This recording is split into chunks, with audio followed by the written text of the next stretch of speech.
I'm completely out of focus. That's because my camera over there is set to manual focus and my little table right there, my production cart, is in focus. But this is my background and I shouldn't even be here, so that is why I have my camera set to manual focus. So let me just go stand back here. Professional filmmakers rarely use autofocus unless it actually has an advantage over doing it manually. At first, you might think that autofocus might always have the upper hand. That's because you need to train yourself to focus manually. It takes several months or even years to master, and once you master it, it is so much better than autofocus. Start with getting more familiar with your lens. Choose a subject and walk back and forward while trying to keep it in focus. You need to get a sense of how much you have to turn the focus ring for the distance that you walk. And at first you will walk slowly, and as you get more and more comfortable, you walk a little bit faster. Now, it's good to record that as well so that you can check your practice afterwards. Sometimes it seems like your subject was in focus,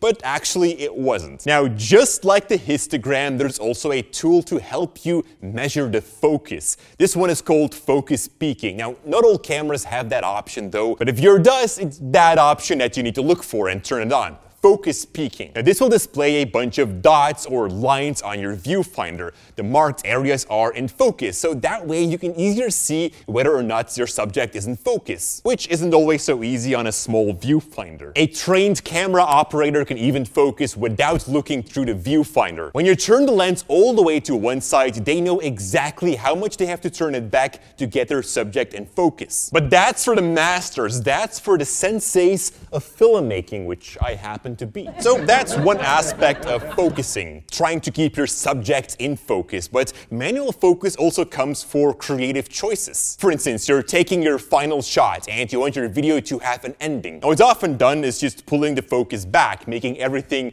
out of focus. And you can do this smoothly at the exact speed that you want. Changing the focus from one subject to another will also go much better. We're filming a subject and mid-shot, we're turning that focus wheel so that another subject comes in focus. This technique is also called focus pulling or rec focus. You know, in the film industry, a focus puller is a full-time job. You stand next to the camera guy while keeping the subject in focus, performing focus racks and whatnot. You are the focus puller. Now, oftentimes this can be done through a wireless system as well, where the focus puller can stand a little bit away from the camera operator. The focus puller then controls a motor which is attached to the lens. But that's for the future. For now, I want you to practice with focusing, and a helpful tool for that is actually one of these things. This is a focus chart. You can find this online and print it out. It allows you to better see if the plane is in focus or not. Such a focus chart is often used to hold next to the subject real quick so that the camera operator can see if the subject is in focus or not before they start filming. And you thought you only needed a camera.